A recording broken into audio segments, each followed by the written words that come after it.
chance to deliver us a little bit early. Doctor, my mom has to go back home. Could you just induce me? Or if you've had a previous cesarean section, couldn't we just schedule this a little bit earlier? I'm tired of being pregnant. Believe it or not, because I've never been pregnant, but I've had women tell me at 7 months, I just can't go on another day longer. You've got to do this repeat C-section. So again, we know that it's very, very important to wait until at least that 39th week, unless there is a medical reason for delivering the baby early. And third, and the most important point, is what I mentioned before about the folic acid. We know, without a doubt, that we can prevent the babies from having the neural tube defects if mom will take the folic acid while she's trying to get pregnant. It's a very exciting new study that just came out of Texas showing that women who took folic acid for at least a year before they got pregnant cut their risk of premature delivery by 50 to 70%. Now, we don't know for sure because we will need to do further studies, but the nice thing about this is we already know that it prevents neural tube defects. So if you need to take it to prevent the baby from having the neural tube defect, and we get the added bonus that it's going to prevent premature labor, we're going to be that far ahead. And I'll now turn this platform over to Carolyn, who is our very good, she beats you up if you smoke.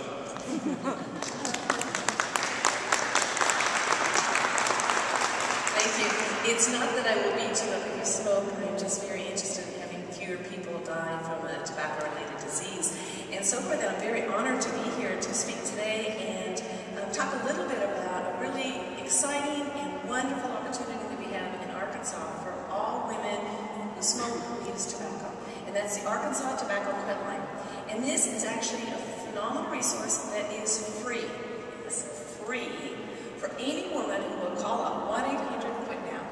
So any woman, but for this audience, any woman who's thinking about getting pregnant, already is pregnant, 1-800-QUIT-NOW, and a free program that will help you stop smoking, or if you smoke this tobacco, which isn't very much in women in Arkansas, but to stop using tobacco. And as you heard the previous two doctors say, it's one of the most important things women can do to help the health of their baby and to go to a full term. So 1-800-QUIT-NOW, and there is a special program for women thinking about getting pregnant or already pregnant. And what that entails is an intensive telephone counseling system. It's actually what we call a 10-call program. So over the duration of the pregnancy, plus going into that postpartum period in order to prevent relapse, because we know secondhand smoke is really bad for the baby too, that it's a comprehensive program with really good counseling that will help the women stop smoking.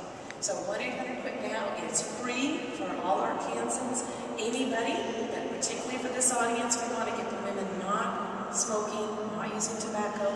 If they're thinking about getting pregnant or already pregnant, free 10-call program, and it works really well. Thank you.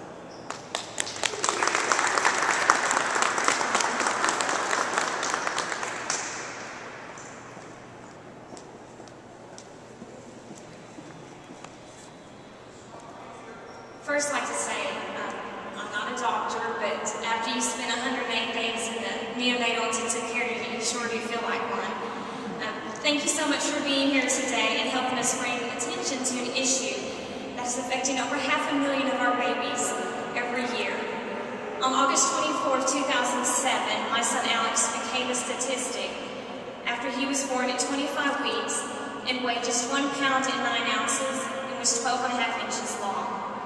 He was small enough that his father's wedding band would fit around his wrist. Due to his early arrival, he needed to receive artificial surfactant in order to help with his lungs. This life-saving therapy was funded by the March of Dimes. Just after receiving this, he was placed on the ventilator, hooked up to many wires and machines, and the staff at the neonatal intensive care unit at St. Edward's had to work quickly in order to save his life. Moments after his arrival, the medical staff would watch him in the NICU to see if he'd be able to make the flight on Angel 1 to Arkansas Children's Hospital. Once Alex was stabilized, he took his first helicopter ride. 3 days after his birth, I was given the opportunity to finally see him for the very first time. He was lying on a warming table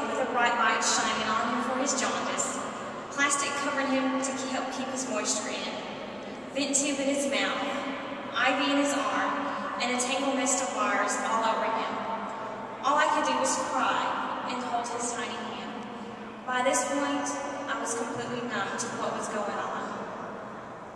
As every day passed, we were given a new set of things to be concerned about. Alex's first big hurdle was to have PDA ligation surgery to close a valve to his heart. That took place the second week of his life. For the next few weeks, Alex would need to have a few blood transplants, work on maintaining his blood temperature, receive his milk through a tube, and learn to suck and swallow, plus a host of other things. During all of this, the doctors will have to pay close attention to his brain, eyes, heart, and the development of many other organs. After 8 weeks at Arkansas Children's Hospital, Alex would be transferred back to St. Edward Mercy Medical Center so that he could be closer to home. After 7 more weeks and 108 days in the NICU, we were able to take Alex home on December 10th. The next 2 years of his life, Alex would have to live by a different set of rules as opposed to his full-term counterparts. If he was to get sick, it could kill him due to his premature immune system. Alex would also undergo developmental, physical, and speech therapy, not to mention numerous doctor appointments. Alex is now 3 years old and never ceases to amaze me or his father. Today, we are honored to be here for those babies and their families who continue to fight the preemie fight, and to pay respect to those who lost their battle. We are also here to find hope.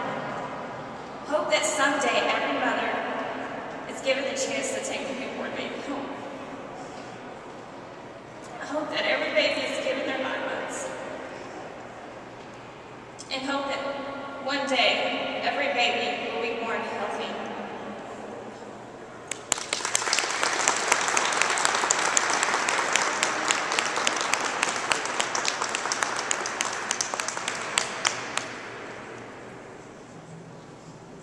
Thank you, Christina, for that account.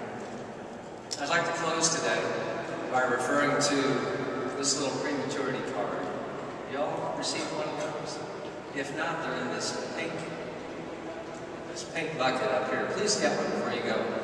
But on it shows a picture of Xander. He's the son of Susan and TJ Bryant, who are here today. Where are you at? Over here. Here's Xander. Xander's featured on this card, which is a national campaign. So, little Xander here from Little Rock, Arkansas is on a national campaign. He was born prematurely and has grown up a little bit. But on the card, it just reminds us that 1 in 8 babies is born too soon, and some never come home. There's 3 steps you can take to help fight premature birth at marchingeyes.com/fight. And the 3 things that we can do are to spread the word to everyone you know about the risk factors. Wherever you go, stand up smoking. And also challenge the notion of an elective delivery prior to 39 weeks. Number 2, sign up for advocacy alerts and speak out. And number 3, create a virtual band for a baby that you love. We got an F. We don't need to get another F. So please join us in the battle against prematurity. Thank you for your presence and your interest today. We're dismissed.